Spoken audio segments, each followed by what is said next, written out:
আজকে আমি শুধু বৈশা বৈশা খোসা দিব আর আপনারা মধু খাবেন। যত দোষ নন্দ ঘোষ। আমি বন্দনার মধ্যে কদম রসুলের দরবারে ভক্তি জানাইছিলাম, এই ভক্তি জানানোটা আমার দোষ হয়েছে। আজকে পালা দেওয়া হয়েছে নবী তত্ত্ব এবং মেরাজ তত্ত্ব। আমার প্রতিপক্ষ শিল্পী আজকে যিনি বাংলাদেশের সুনামধন্য গায়ক জনাব সুজন সরকার, তার কাছে আমার সালাম রেখে আমি দীপ্তি সরকার আজকে দাঁড়িয়েছি গান করার জন্য। আমার গানে কথায় ভাষায় সুরে ছন্দে হয়তো অনেক ভুল ত্রুটি হবে। আমি ছোট মানুষ, আমাকে ছোট জেনেই ক্ষমা সুন্দর দৃষ্টিতে দেখবেন এবং আমার জন্য দোয়া রাখবেন। কর্তাপক্ষ খুব সুন্দর করে দুটি পালা বন্টন করে দিয়েছেন। আমরা উভয় শিল্পী চেষ্টা করব সারা রাত্রব্যাপী সেই মোতাবেক গান এবং কিছু কথা রাখার জন্য। আজকে আমি শুধু বৈশা বৈশা খোসা দিব আর আপনারা মধু খাবেন। একটি প্রশ্ন আমাকে করতে হবে, কিন্তু পালার প্রশ্নটা করার আগে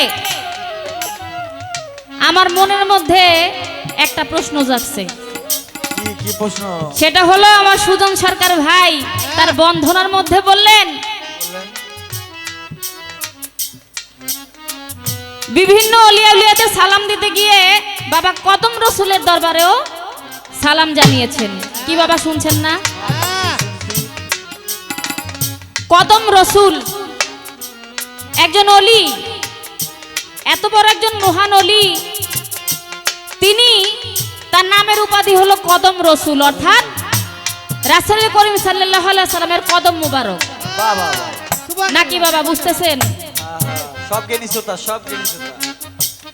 কদম রসুল এই নামের উপাধিটা পাওয়ার কারণটা কি? আমার ভাই তো না বুঝা বলেন নিশ্চয়ই। সব বুঝা বলছে। যা বলছে যাই নেই বলছে। আমার একটু জানার বাসনা এর পিছনে ঘটনাটা কি। এটা আসলে ছিল আমার একটা প্যাচ, পালার সঙ্গে এর কোনো সম্পর্ক নাই। পালা যেহেতু শুরু হয়ে গেছে, আমার সুজন সরকার ভাই তার কাছে আমার একটা প্রশ্ন। পালা আগে আমার থেকে যদিও শুরু হয়েছে, আমার একটা প্রশ্ন করতে হবে, নইলে আমার প্রতিপক্ষ বন্ধু তো খালি মুখে উঠবে, দাঁড়ায় কিছু বলতে হবে না বাবা। ছোট করে একটা প্রশ্ন আগে আমি করি। আমার নবী করিম সাল্লাল্লাহু আলাইহি সাল্লাম সৃষ্টি যুগে একিনোদরাক্তের ডালে ছিলেন ময়ূর রূপে। আমরা জানি নবীজি সৃষ্টি যুগে একিনোদরাক্তের ডালে ময়ূর রূপে ছিলেন। মানুষ আল্লাহর শ্রেষ্ঠ জীব, আর ময়ূর হলো পশু পাখির যে জাতি, ওই জাতির মধ্যে পড়ছে। কি বাবা বুঝতেছেন? একটু কথাবার্তা বললেন মাঝে মাঝে হাহু কইরা।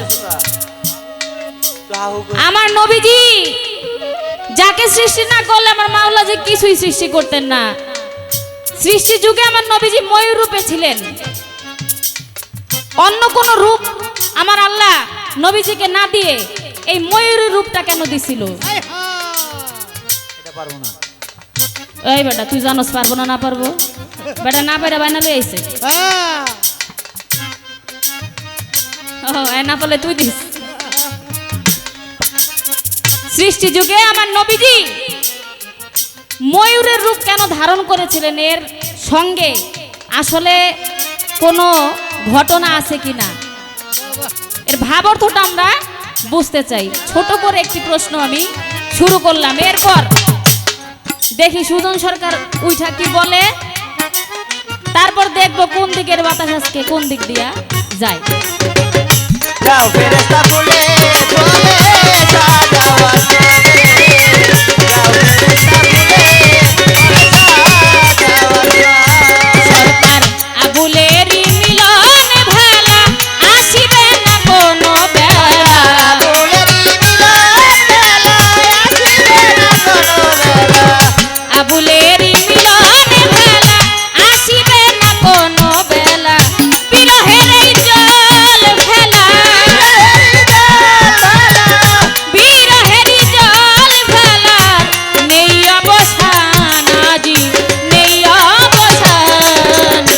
যাও ফেরেশতা ফুলে ফুলে সাজাও আসমান যাও ফেরেশতা ফুলে ফুলে সাজাও আসমান আয় যাও ফেরেশতা ফুলে ফুলে সাজাও আসমান যাও ফেরেশতা ফুলে ফুলে সাজাও আসমান আমার বাড়ি আসবে দোস্তে আমার বাড়ি আসবে দোস্তে ভইয়া মে হো মানাজি ভইয়া মে হো মান যাও ফেরেশতা ফুলে ফুলে সাজাও আসমান যাও ফেরেশতা ফুলে ফুলে সাজাও আসমান যাও ফেরেশতা ফুলে ফুলে সাজাও আসমান। যে প্রশ্নটা তাকে করলাম নবী তত্ত্ব এবং নবীর জীবনী দুইটাই কিন্তু ভিন্ন বিষয়। হ্যাঁ বুঝতে হবে যেহেতু পালাটা নিয়েছেন নবী তত্ত্ব এটা কিন্তু খুব গভীর একটা বুঝার বিষয় বাবা। এই জন্য সৃষ্টি থেকে শুরু করলাম, কারণ আমি জানি কোন জায়গায় কি পাওয়া যায়। ওনার গোড়া ঘরটা খুব শক্ত। প্রথম রাত্রে একটা খোসা খালি দিলাম, দেখি ওইটা কি কয়। যদি জবাব ঠিক মতন দিতে পারে আজকে আপনার জন্য বকশিস আছে। ঠিক আছে না? আপনারও বকশিস দিবেন। আমি যে প্রশ্ন করব কষ্ট করে ওইটা জবাব দিব, তাহলে আমার কাছ থেকে একটু বকশিস পায়। আপনার জন্য বকশিস আছে। যত দোষ নন্দ ঘোষ। আমি বন্দনার মধ্যে কদম রসুলের দরবারে ভক্তি জানাইছিলাম। এই ভক্তি জানানোটা আমার দোষ হয়েছে মনে হয়। কি এখান থেকেই আমাকে ধরছে যে কদম রসুল। এই কদম রসুল নামটি কেন?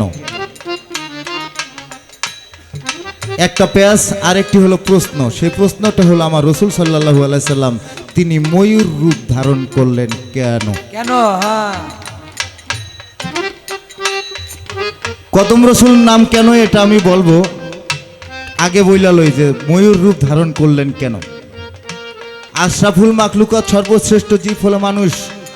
মানুষ হলো শ্রেষ্ঠত্ব অর্জন করেছে, কিন্তু সেই মানুষের রূপ ছেড়ে ময়ূর রূপ ধারণ করলেন কেন?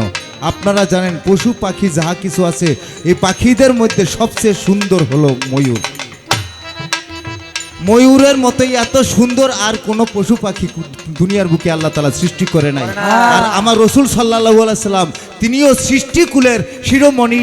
সৃষ্টিকুলের মধ্যে যারাই আছে সবচেয়ে সুন্দর হলো আমার রসুল সাল্লাল্লাহু আলাইহি সাল্লাম। সুবহানাল্লাহ, সুবহানাল্লাহ। এই জন্যে সুন্দর হতে অতি সুন্দর করার জন্য আমার আল্লাহ তাআলা ওই ময়ূর রূপ দিয়ে আমার রসুল সাল্লাল্লাহু আলাইহি সাল্লামকে তাকে সকলকে বুঝিয়ে দিছে যে রসুল সাল্লাল্লাহু আলাইহি সাল্লাম সবার চেয়ে সুন্দর। সংক্ষিপ্তভাবে ছোট করে জবাব দিয়ে নিলাম। জাগাও ওই নাম মৃত কমলে, প্রতি দমে ওই নাম নিলে ঘুষ বেড়ে তার ত্রিতাপ জ্বালা। এরা পালা শুনতে গিয়ে মাঝখানে বসে আবার উঠে জায়গায় এটা কেন? আমার নবী রাস্তা দেওয়া যায়, পথিমধ্যে একজন ভিক্ষুকের সাথে দেখা। ওই ভিক্ষুক আমার রসুলকে ডাক দিয়ে বলে, ইয়া রাসূলুল্লাহ, আমি আজ 3 দিন ধরে অনাহারি, কিছু খাই না, আমাকে কিছু ভিক্ষা দিবেন? আমার রসুল বলে, তুমি 3 দিন ধরে খাও না, কিন্তু তোমাকে যে আমি কিছু দিব আমার কাছে দেওয়ার মতো এমন কিছু নাই যে তোমাকে আমি দিতে পারি। তবে হ্যাঁ, তুমি যেখানে গেলে পর্যাপ্ত পরিমাণে কিছু পাবে, আমি তোমাকে সেখানেই পাঠাই। কোথায়? ওই যে একটা অট্টালিকা বাড়ি দেখা যায়, ওই অট্টালিকা বাড়িতে আমার একটা ভক্ত থাকে, নাম তার ওসমান। তুমি ওসমানকে গিয়ে বলো মোহাম্মদ আমাকে পাঠাইছে, আমাকে কিছু ভিক্ষা দিন। আমার রসুলের কথা শুনে ওই ভিক্ষুক চলে গেল ওসমান গনির বাড়িতে। গিয়া দেখে সরিষা ভাঙছে কামলারা। এই সরিষা মাটির মধ্যে পুঁতা রয়েছে, ওই মাটির মধ্যে থেকে খোসাইয়া খোসাইয়া একটা একটা করে সরিষা উঠাইতেছে। আর কই এতগুলি সরিষা মাটির মধ্যে পুঁতা রয়েছে। এই ভিক্ষুক দেখে মনে মনে চিন্তা করে, বাপরে বাপ, এত বড় কিপটা মোহাম্মদ আমাকে কোথায় পাঠাইছে? যার কাছে পাঠাইছে সে তো মস্ত বড় একজন কিপটা মানুষ। এই কিপটা মানুষ তো কাউকে ভিক্ষা দিতে পারে না। এত বড় ধন সম্পদের মালিক হয়েও সে সরিষা উঠাইতেছে মাটির মধ্যে থেকে খোসাইয়া খোসাইয়া, আর এই ব্যক্তি দিবে আমাকে ভিক্ষা? আমার বিশ্বাস হয় না। চলে গেল, রসুলের কাছে গেল। রসুল তাকে দেখে বলে, তোমাকে কি কিছু দিয়েছে? বলে, ইয়া রাসূলুল্লাহ, আমাকে দিবে তো দূরের কথা, আমি বাড়ির ভিতরে পাড়া দিয়াই দেখেছি কামলারা সরিষা ভাঙছে, সেই সরিষা মাটির মধ্যে পুঁতে রয়েছে, শলা দিয়া খোসাইয়া খোসাইয়া একটা একটা করে সরিষা উঠে। এই ব্যক্তি আমাকে কি করে ভিক্ষা দিব? সে তো জঘন্য কিপটা। আমার রসুল বলে, তুমি আবার যাও। আবার গেলেন, গিয়ে দেখে দাসীবাদীরা থালা বাসন পরিষ্কার করছে, তার মধ্যে থেকে কিছু ভাত ওই যে ময়লার মধ্যে পড়ে আছে। ওসমান গনি ময়লার মধ্যে থেকে ওই ভাত উঠাইয়া 60টা ধোয়া দিয়া তারপর ওই ভাত খাইতেছে। ভিক্ষুক বলে, মোহাম্মদ আমাকে কোথায় পাঠায়? যার কাছে পাঠাইতেছে সে ময়লার মধ্যে থেকে ভাত খায়। যে ব্যক্তি ময়লা থেকে ভাত খায় সে কি আমাকে ভিক্ষা দিবে? আমার তো বিশ্বাস হয় না। তবে দুইবার যখন আসছি একটু চাইয়া দেখি। ডাক দিয়া বলে, বাড়িতে কি কেউ আছেন? মোহাম্মদ আমাকে পাঠাইছে, আমাকে কিছু ভিক্ষা দিন। যখন মোহাম্মদ আমাকে পাঠিয়েছে, আমাকে কিছু ভিক্ষা দিন, এই মোহাম্মদ শব্দটা ওসমান গনির কানে গেছে, কানটা এইভাবে খাড়া করছে। কে? বলে, মোহাম্মদ আমাকে পাঠাইছে, মোহাম্মদকে হস্তে কিছু ভিক্ষা দিন। আবার বলে, কে? বলে, মোহাম্মদ আমাকে পাঠাইছে, আমাকে কিছু ভিক্ষা দিন। আবার বলে, কে? 5 বার বলছে। আমি কি মোহাম্মদ পাঠাইছে আমাকে ভিক্ষা দিন? আর হ্যাঁ কয় কে? আমি তো বুঝছি এই ব্যক্তি কাউকে ভিক্ষা দিতে পারে না। সে কে কে কে কে করতেছে, মানে এই ব্যক্তি কাউকে ভিক্ষা দিবে না, আমি আগে জেনেছিলাম। চলে গেল ভিক্ষুক রসুলের কাছে। রসুল বলল, তোমাকে কি কিছু দিয়েছে? ওই ব্যক্তি বলে যে, ইয়া রাসূলুল্লাহ, আমি তার কাছে বলেছিলাম মোহাম্মদ আমাকে পাঠাইছে, আমাকে কিছু ভিক্ষা দিন, সে আমাকে ভিক্ষা দিল না। আমি বলি, মোহাম্মদ পাঠাইছে? সে বলে, কে? বলে, মোহাম্মদ পাঠাইছে। আবার বলে, কে? আমি 5 বার বলছি। অবশেষ বিরক্ত হয়ে আমি ফিরে আসছি। আমার রসুল কথা শুনে 2 চোখের পানি ছেড়ে দিলেন।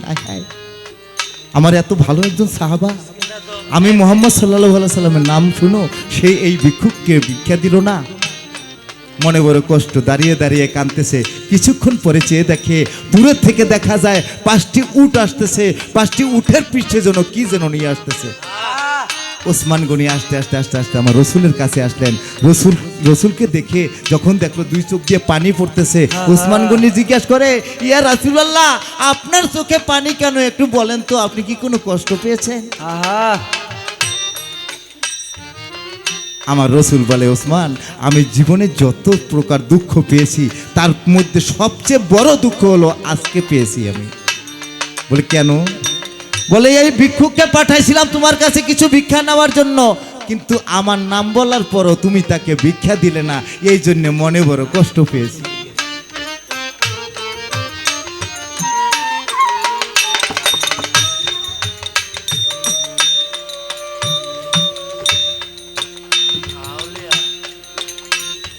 ওসমান গনি বলে, ইয়া রাসূলুল্লাহ,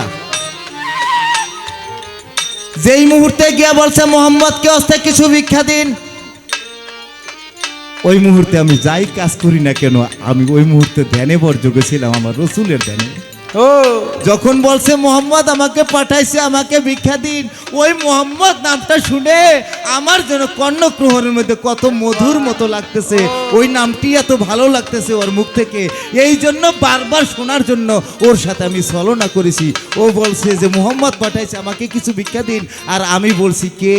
আবার বলছে মোহাম্মদ পাঠাইছে, আমাকে কিছু ভিক্ষা দিন, আবার বলছি, কে? এইভাবে 5 বার ওই ব্যক্তি বলছে, আর আমি 5 বারই বলছি, কে পাঠাইছে? ইয়া রাসূলুল্লাহ, ও মাত্র 5 বার বল, এই 5 বার বলার বিনিময়ে আমি আমার মুহাম্মদ সাল্লাল্লাহু আলাইহি সাল্লামের মহব্বতে আমি ওর জন্য এই 5 বস্তা স্বর্ণ মুদ্রা নিয়েছি। ও 5 বার কেন? ও যদি আরো বলতো, ও যদি আমার ওই মোহাম্মদ নামটা আরো বলতো, আমি উসমান আমার সারা জন্মের যত সঞ্চয় আছে আমি সব কিছু ওই ব্যক্তিকে দান করি। সুবহানাল্লাহ, সুবহানাল্লাহ, সুবহানাল্লাহ। মধুর সুরে গাবো মোহাম্মদ সাল্লাল্লাহু আলাইহি, হৃদয় ভরে মধুর সুরে গাবো মোহাম্মদ সাল্লাল্লাহু আলাইহি, হৃদয় ভরে মধুর সুরে। 1,24,000 পয়গাম্বর গো,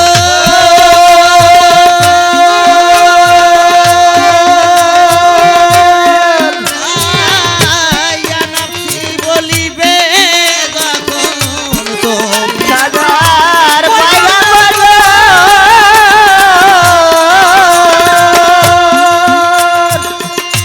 জ্ঞানাছি বলিবে তখন মতি বলিয়া তখন আরে উন্নতি বলিয়া তখন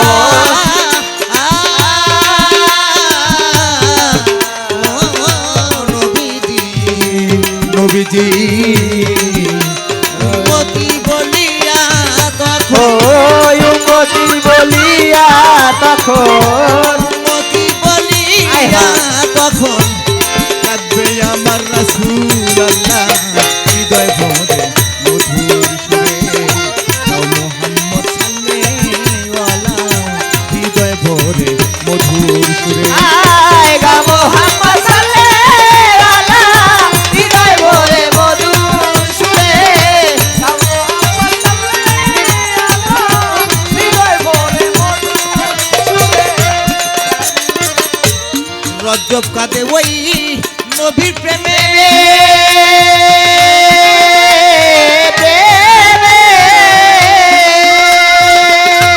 আমার মন মদে না কেন রজব কাঁদে নবীর প্রেমে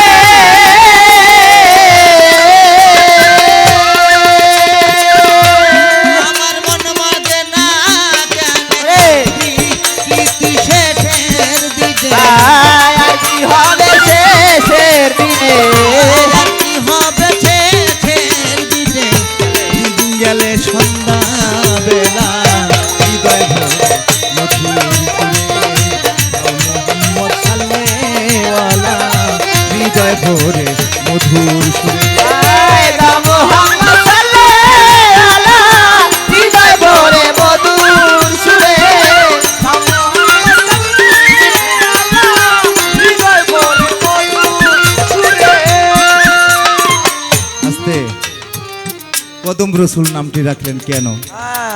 অন্য নামও তো হতে পারত। আপনারা জানেন এই সামনে গেলেই কালিয়াকৈরের মধ্যে পড়ছে বরিয়াবার পাক দরবার শরীফ। এই বরিয়াবারের নাম কিন্তু বরিয়াবার হলো নদীর ওই পারে, এই পার হলো রসুলপুর।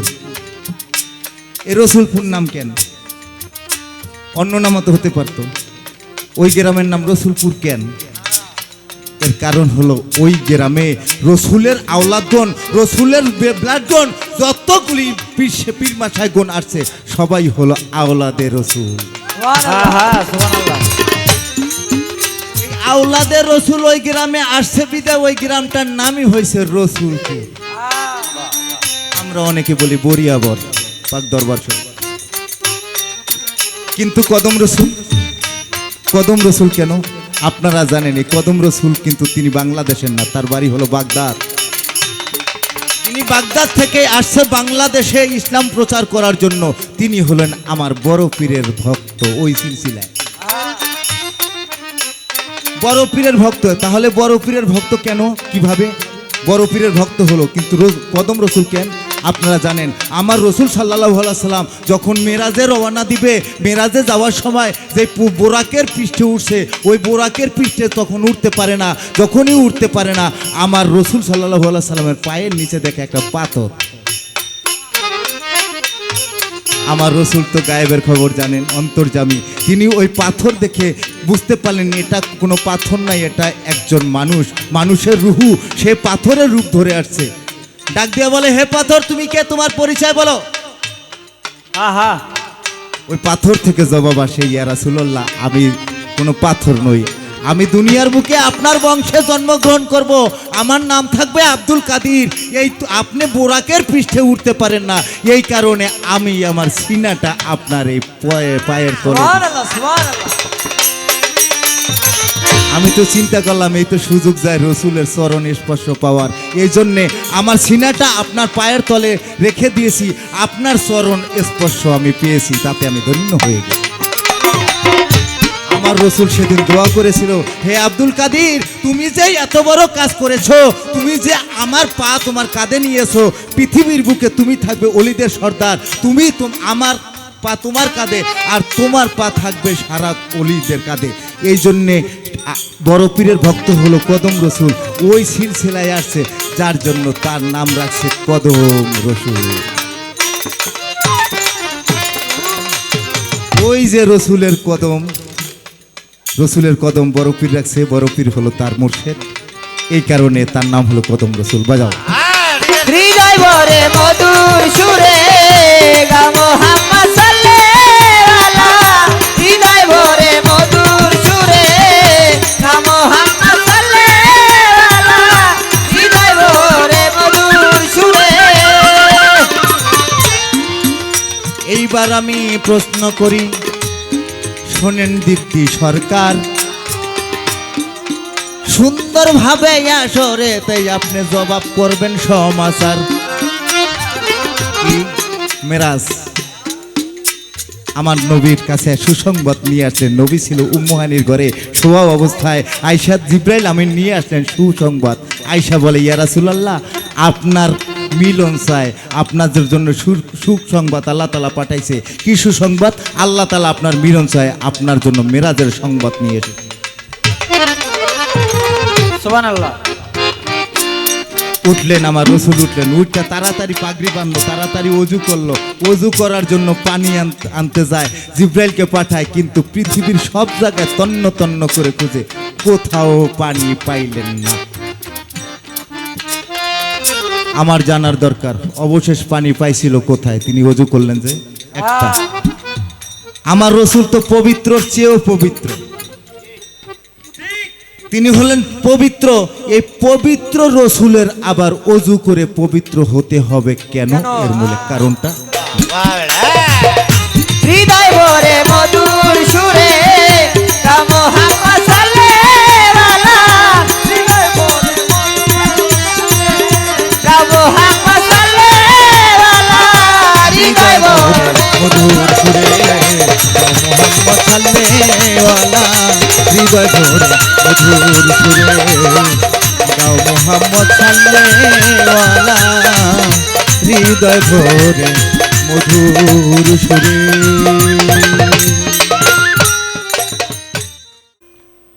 খুব সুন্দর গান এবং কথা আমরা শুনলাম।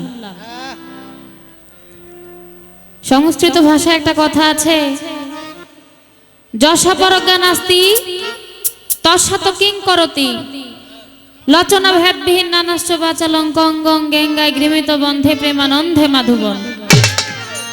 অর্থাৎ একজন বোবা সেও কথা বলতে পারে, একজন অন্ধ সেও চোখে দেখতে পারে, একজন খোরা সেও খোরাইতে খোরাইতে পাহাড় লঙ্ঘন করতে পারে, যদি কোনো সাধুগুরু মহৎ ব্যক্তির কৃপা দৃষ্টি তার উপর থাকে।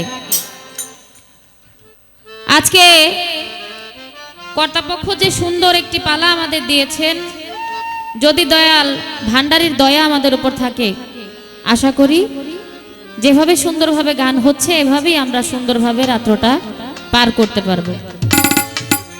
আমার যা জিজ্ঞাসা ছিল সুন্দরভাবে তার জবাব করে আমার কাছেও প্রশ্ন করে গেছেন, আমি চেষ্টা করব জবাব দেওয়ার জন্য। বুখারীতে আছে মেরাজ, এটা আরবি উরুজ ধাতু হতে উৎপত্তি। মেরাজ তার বাংলা অর্থ হলো ঊর্ধ্বে গমন বা সারি বাই সারি উপরের দিকে ওঠা বা দিদার লাভ করা। শবে মেরাজের রাত্রে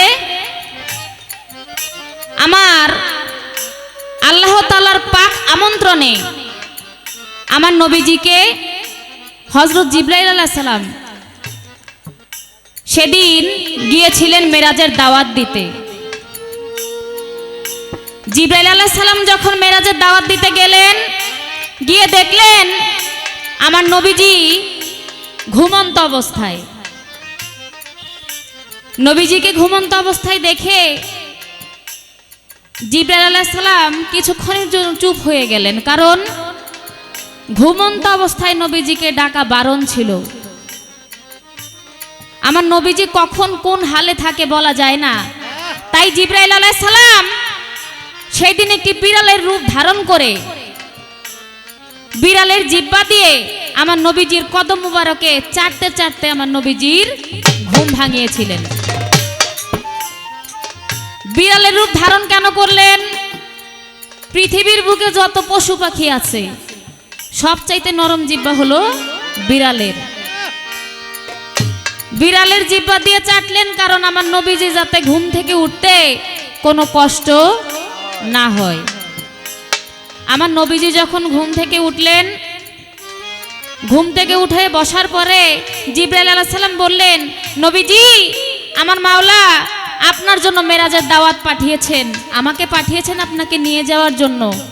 আল্লাহ আজকে আপনার সঙ্গে মেরাজ করবেন। আমার নবীজি এই কথা শুনে জিবরাইল আলাইহিস সালামকে অজুর পানি আনার জন্য বলেছিলেন। আমার প্রতিপক্ষ শিল্পী সুজন সরকার ভাই সেখান থেকেই আজকে আমাকে প্রশ্ন করেছেন, কি জিবরাইল আলাইহিস সালামকে যে নবীজি অজুর পানি আনতে পাঠাইলো, কোথাও অজুর পানি পাওয়া যাইতেছিল না সেই দিন। অজুর পানি আনছিল কোন জায়গা থেকে? আর আমার নবীজি তো জন্ম লগ্নের আগের থেকেই পাক এবং পবিত্র, যে চির পবিত্র, তার আবার অজুর দরকার হইল কেন? আমার নবীজি চির পবিত্র। আমার নবীজি তিনি কায়াধারী ছিলেন ঠিকই, কিন্তু স্বাভাবিক মানুষ যেই দেহের বৈশিষ্ট্য তা আমার নবীজির ছিল না। একজন স্বাভাবিক মানুষ দুনিয়ায় আসে নাপাক ভাবে, তাকে পাক পবিত্র করতে হয়, কিন্তু আমার নবীজি তিনি জন্ম হয়েছিল না পাক পবিত্র অবস্থায়। একজন স্বাভাবিক মানুষ দুনিয়াতে যেভাবে আসে সেইভাবে আমার নবীজি আসেন নাই। আমার নবীজি ছিলেন চির পবিত্র, কিন্তু আমার নবীজির অজুর দরকার হইল কেন? আমার নবীজি সেই দিন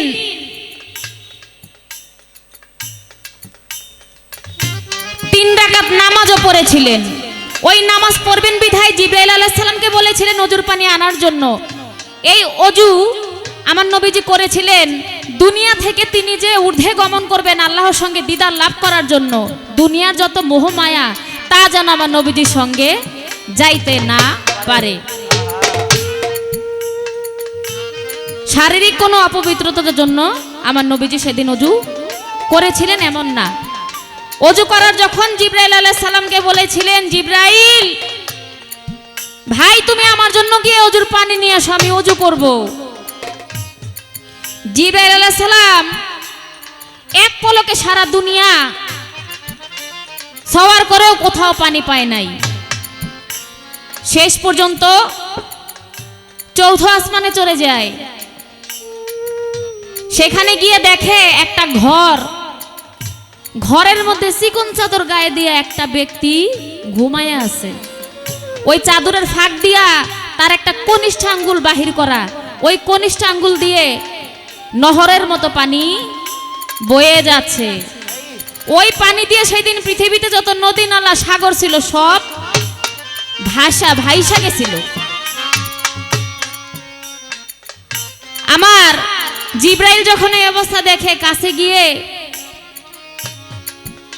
মুখের থেকে যখন চিকন চাদরটা উঠায় দেখে আমার নবীজি নিজেই সেখানে শোয়া। জিবরাইল যখন এই অবস্থা দেখে তৎক্ষণাৎ তিনি আবার পৃথিবীতে চলে আসে উম্মে হানির ঘরে। তাহলে এখানে ভাববস্তু কি দাঁড়াইলো? জিব্রাইল ঠিকই পানি আনতে গেছিল, পানি আনবো কোত্থেকে? পানির যে ভান্ডার সেটাই তো আমার নবীজি। নবীজিকে আবার পানি এনে দিব কোত্থেকে? এটা আমার নবীজির একটা মোজেজা ছিল জিব্রাইলকে বোঝানোর জন্য। আমার নবী করিম সাল্লাল্লাহু আলাইহি সাল্লাম যে মেরাজ করেছিলেন, ওই মেরাজের রাত্রটা স্বাভাবিক একটা রাত্র ছিল না। কারণ মেরাজের রাত্রটা পৃথিবীর 27টা বছরের সমান একটা রাত্র হয়ে গিয়েছিল। ওই রাত্রতে দুনিয়াতে যত রকম কাজকর্ম ছিল সব বন্ধ হয়েছিল। আল্লাহর সাথে নবী মেরাজ করবেন শুধুমাত্র এই জন্য। নবীজির সঙ্গে আল্লাহর মেরাজের এই ঘটনা একটা রাত্র যে 27 বছরের সমান হয়ে গিয়েছিল, এটা অনেকে বিশ্বাস করে নাই। বিশ্বাস করেছিল হযরত আবু বকর। হযরত আবু বকর মেরাজের কথা বিশ্বাস করেছিলেন বিধায় একটা টাইটেলও পেয়েছিলেন। তার টাইটেল ছিল সিদ্দিক। এই সিদ্দিক টাইটেল তিনি পেয়েছিলেন আমার নবীজির মেরাজের ঘটনা বিশ্বাস করার কারণে। আমার নবীজিকে সাহাবাগণ জিজ্ঞেস করেছিলেন, নবী গো, আপনি কি আমার মাওলাজিকে দেখেছেন? আমার নবী বলেছিল, ওরাই বা তু রাব্বি, অর্থাৎ হ্যাঁ আমি মাওলাকে দেখেছি। দুনিয়াতে অনেক নবী রাসূলগণ এসেছেন, কিন্তু কারো ভাগ্যে মেরাজের ঘটনা ঘটে নাই। একমাত্র আমার নবীজি স্বয়ং আল্লাহকে নিজ চোখে চর্ম চোখে দেখেছিলেন। চেষ্টা করলাম ছোট করে জবাবটা দেওয়ার জন্য। ওই মুহূর্তে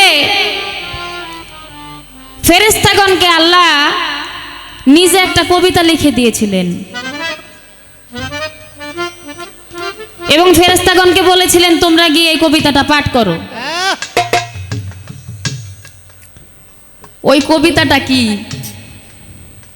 এর আগের মঞ্চে আমি জিজ্ঞেস করেছিলাম যে প্রশ্ন, বলছিলাম সুন্দর মতন জবাব দিতে পারলে বকশিস আছে, বকশিসটা দিয়ে লই। দাঁড়ান,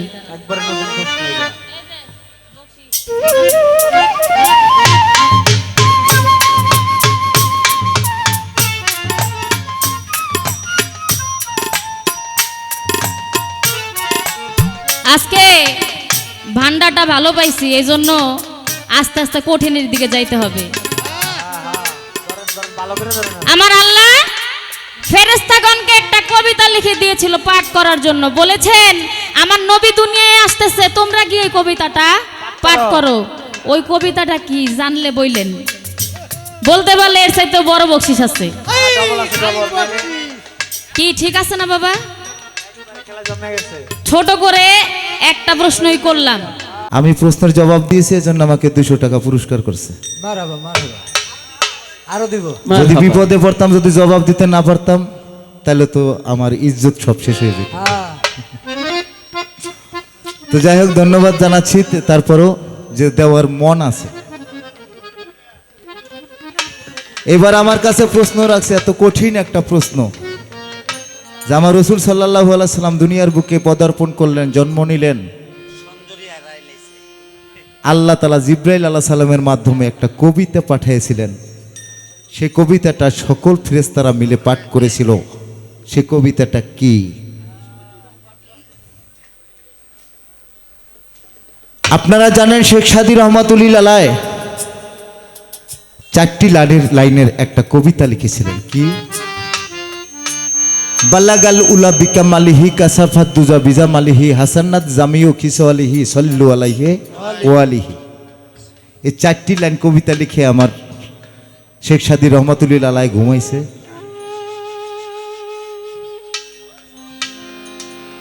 ঘুমে থেকে উঠা দেখে যে আরো 4 লাইন কবিতা ওখানে লেখা হয়ে গেছে, মোট 8 লাইন। সুবহানাল্লাহ।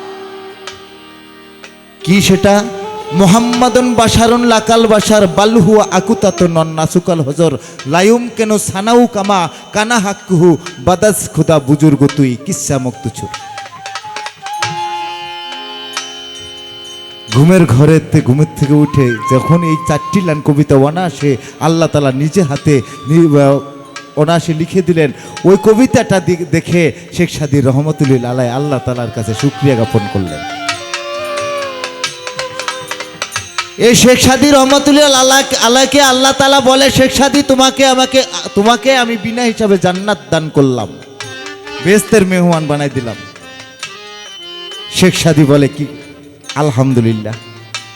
আল্লাহ বলে, তা কিসের জন্য তোমাকে আমি এই যে বেহেশতের মেহমান বানাইছি তা কি তুমি জানো, বলতে পারো?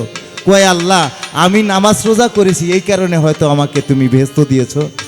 আমার আল্লাহ বলে না।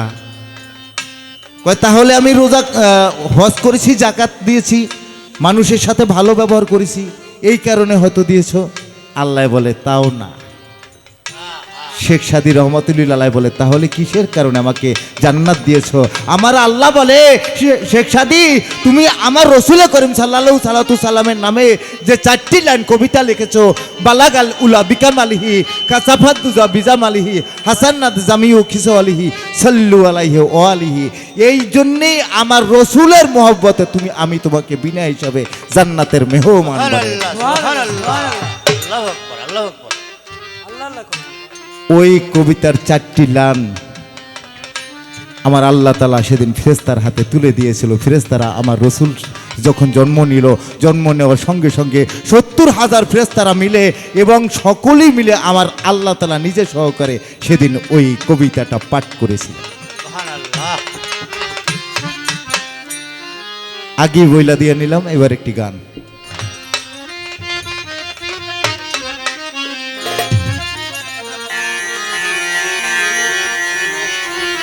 যার নামে দরুদ পড়ে পাক রাব্বানা, যার নামে দরুদ পড়ে পাক রাব্বানা, সোনার মদিনা সোনার ময়না, সোনার মদিনা সোনার ময়না।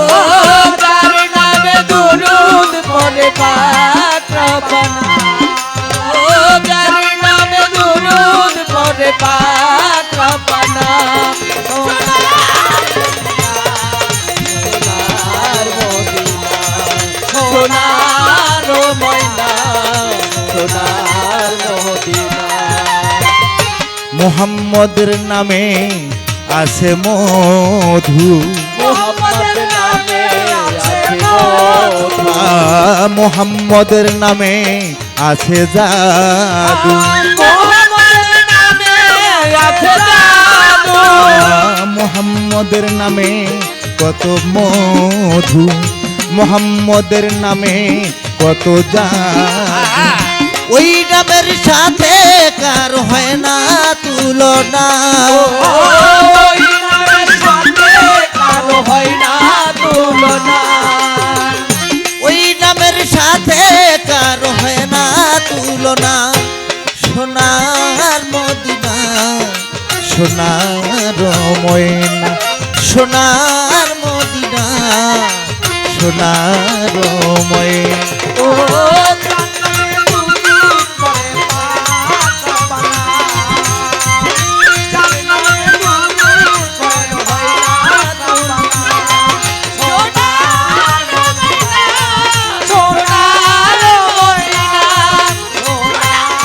মদিনা সোনার মদিনা। মুহাম্মদের নামে আছে মধু, মুহাম্মদের নামে আছে জাদু, ওই নামের সাথে কারো হয় না তুলনা। সোনার মদিনা। ছোট আমার নবীর এক সাহাবা প্রত্যেক দিন নদীর পাড়ে যায়, আর আমার নবীর নামের দরুদ সেদিন ওই সাহাবা পয়রা লয়। নবীর নামের দরুদ পড়ে। ওই নদীতে ছিল অনেক মাছ, নদীর যত হাঙ্গুর কুমির আসিয়া আমার নবীর নামের দরুদ পড়া যায় গো শুনিয়া। নবীর নামের দরুদ পাঠ করে আমার নবীর এক সাহাবা ওই দরুদ পাঠ করা শুনতে আসে।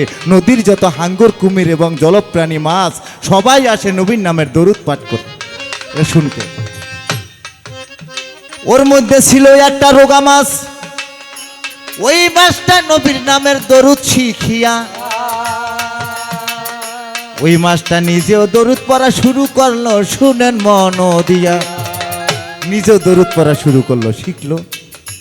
আল্লাহুম্মা সাল্লি আলা সাইয়্যিদিনা মাওলানা মুহাম্মদ ওয়া আলা আলি সাইয়্যিদিনা মাওলানা মুহাম্মদ।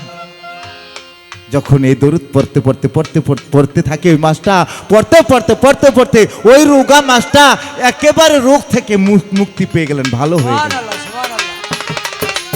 মাছটা ছিল কালো বর্ণের।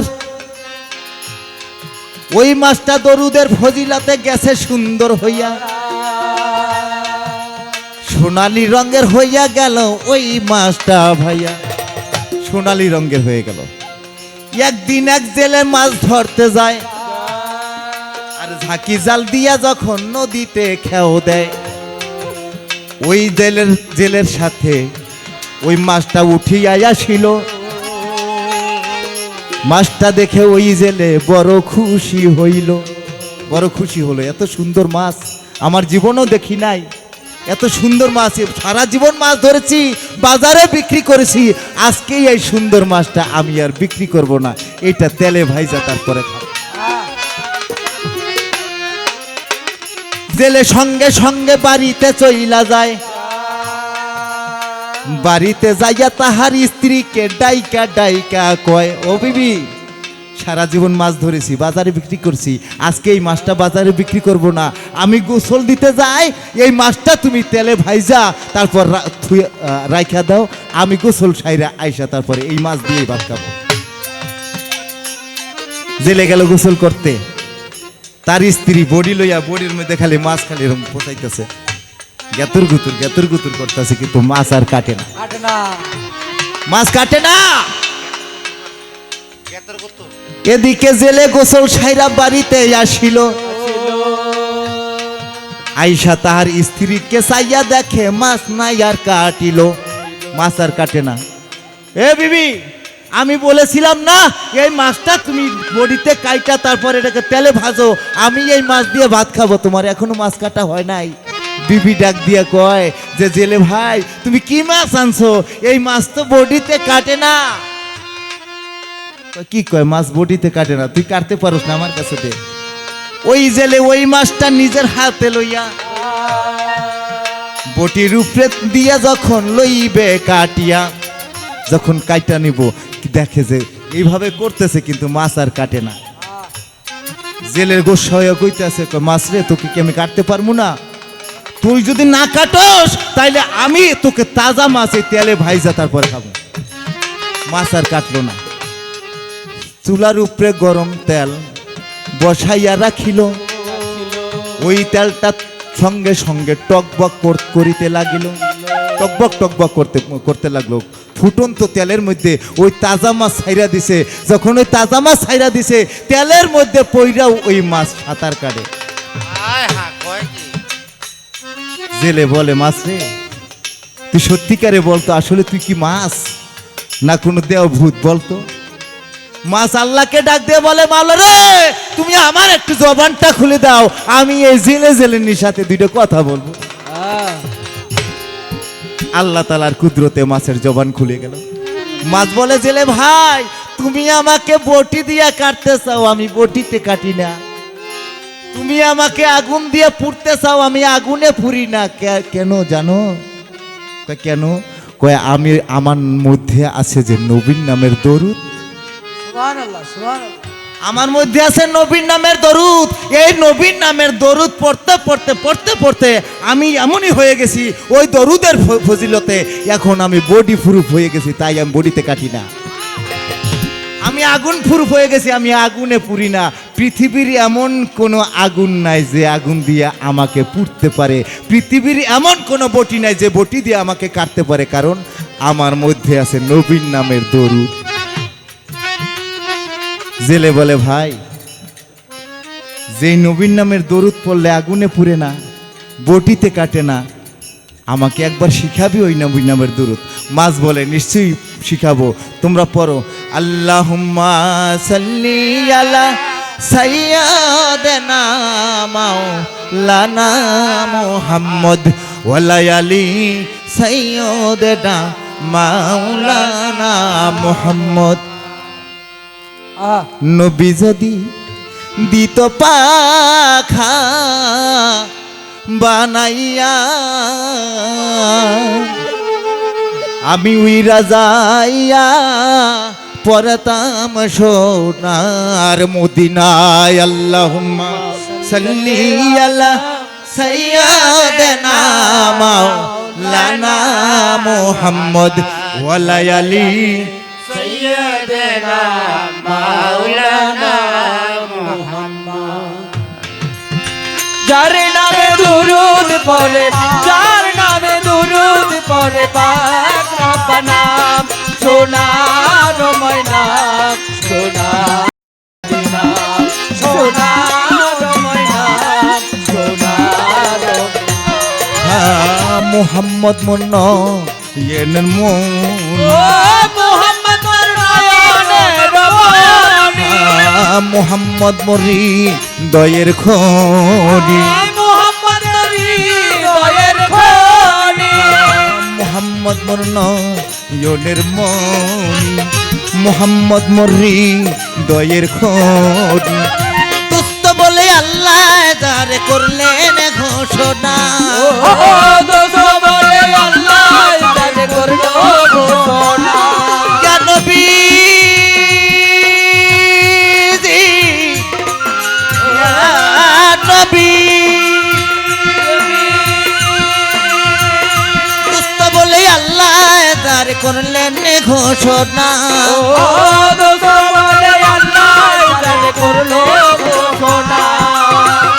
দুস্থ বলে আল্লাহ যারে করলেন ঘোষণা। সোনার মদিনা, সোনার ময়না, সোনার মদিনা, সোনার ময়না।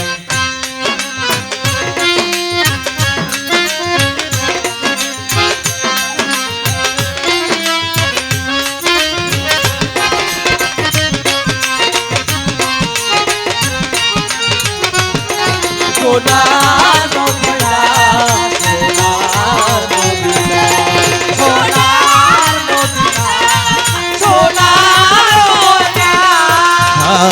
বিচারের দিনে আমার আল্লাহ বিচারের দিনে আমার আল্লাহ উঠাইব স্বপ্নি জানের পাল্লায়। বিচারের দিনে আমার আল্লাহ উঠাইব স্বপ্নি জানের পাল্লায়। সালাম তোমার নাই রে উপায় করো সাধনা,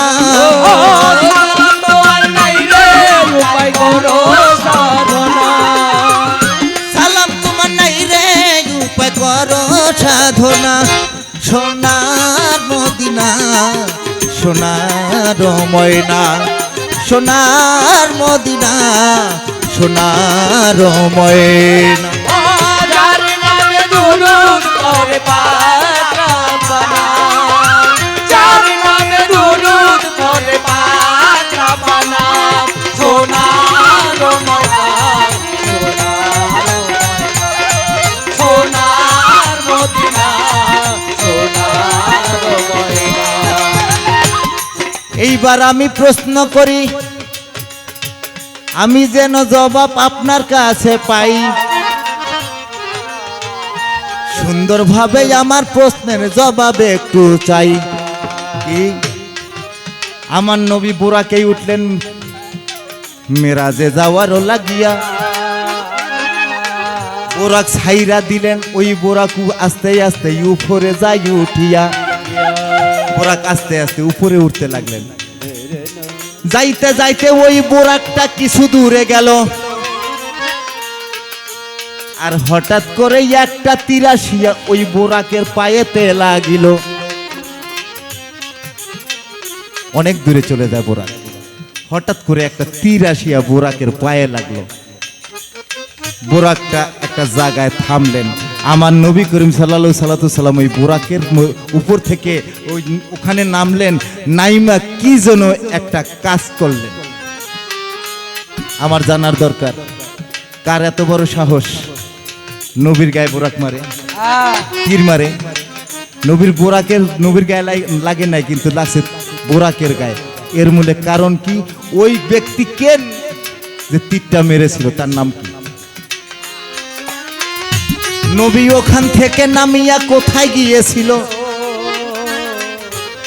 ওই কাজটা নবী আমার কি করেছিল? কি কাজ করেছিল? ওই কাজটা করে নবী খুব আনন্দ উপভোগ করলেন। আমার জানার দরকার কি কাজ করলো এবং ওই তীরটা মারছিল কে?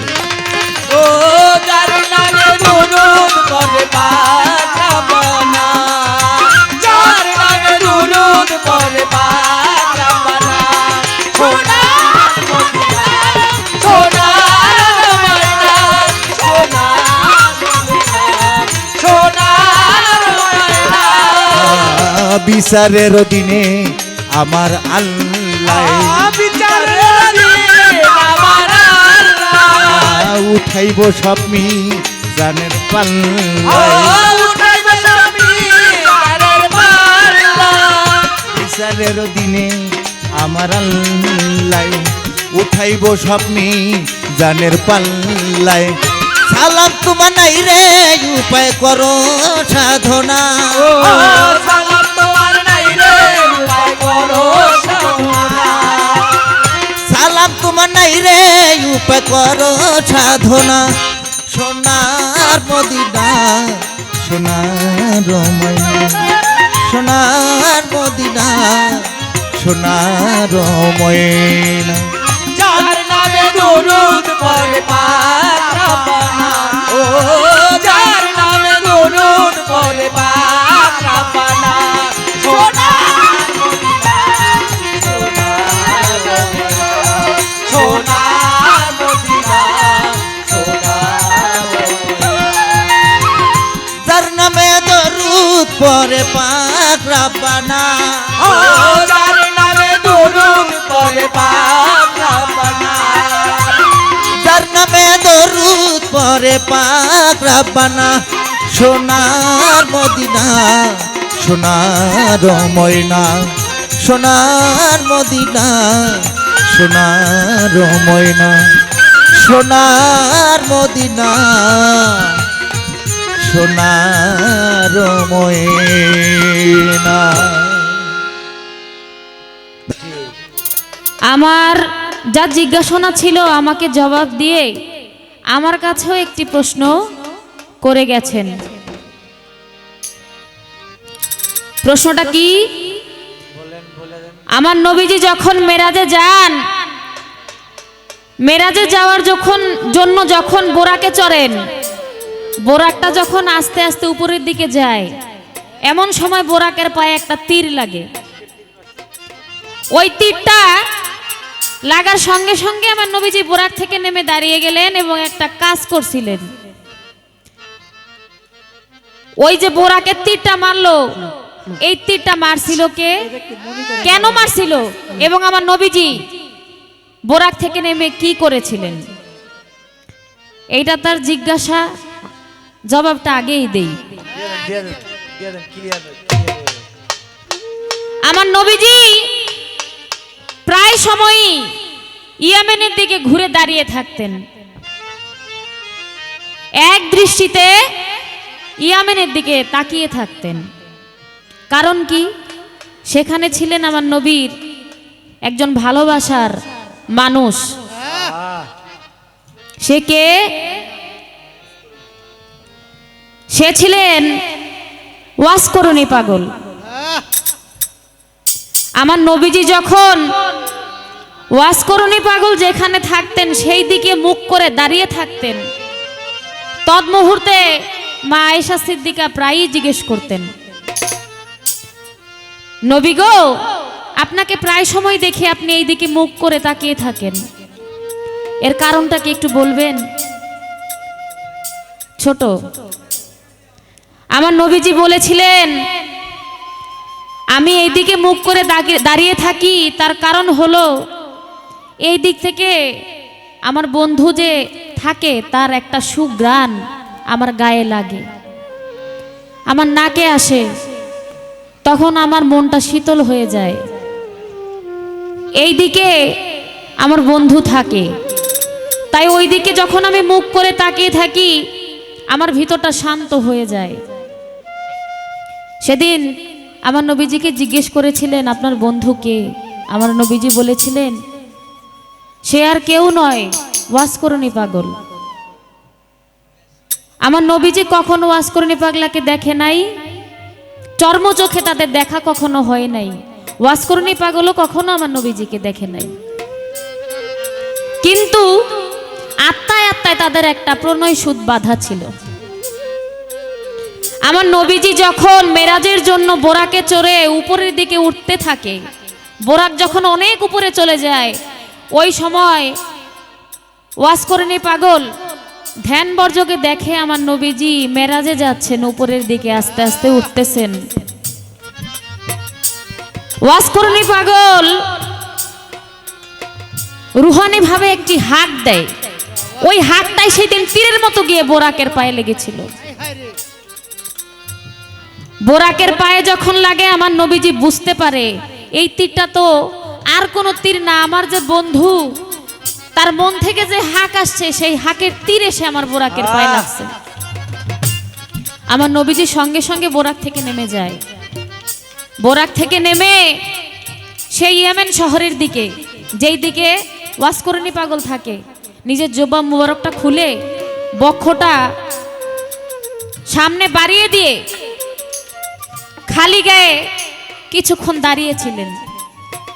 আমার নবীজির বক্ষ মুবারক থেকে একটা সুঘ্রাণ আসতে থাকে, ওই সুঘ্রাণটা গিয়ে পৌঁছায় ওয়াসকরণী পাগলের নাকে। তখন আস্তে আস্তে ওয়াসকরণী পাগল শান্ত হয়ে যায়। আর ওই ঘটনার জন্যই ওই দিন নবীজি একটু মুস্কি মুস্কি হেসেছিলেন। এটা একটা ভাবের বিষয় আশয়, গুরু ভক্তের বিষয় আশয়,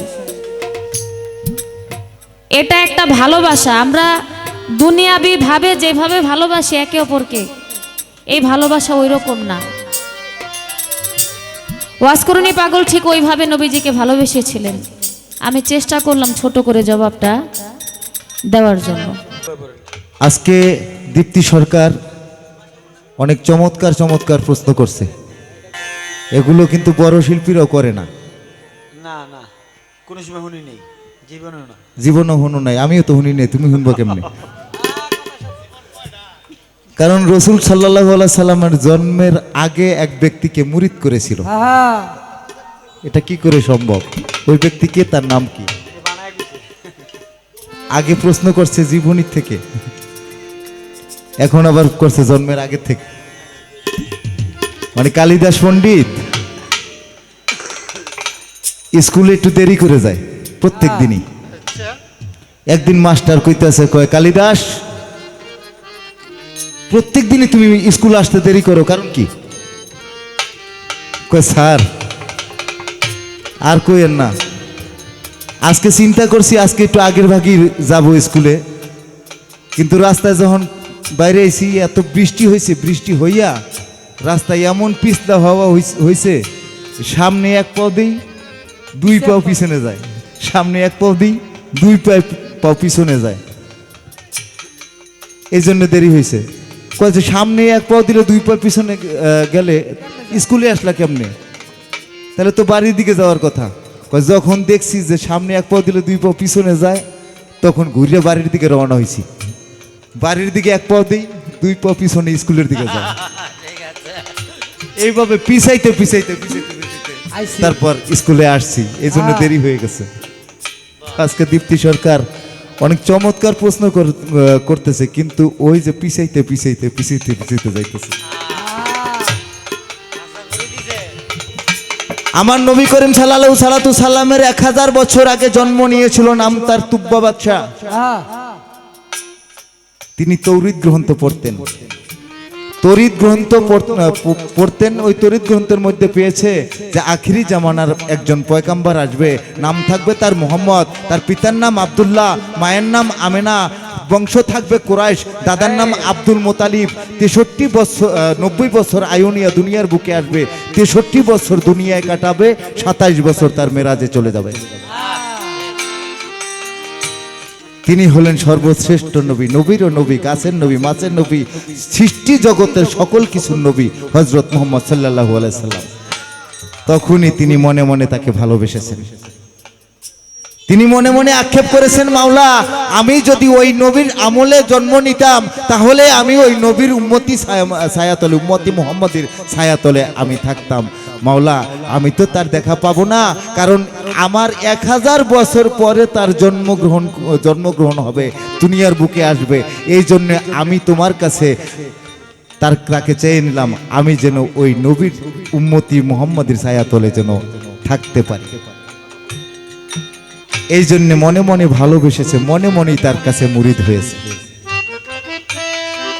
এটা হলো জন্মের আগেই তিনি তাকে গুরু বলে স্বীকার করে নিয়েছেন। ধন্যবাদ। আমি আর কোনো প্রশ্ন করব না, এবার দুটি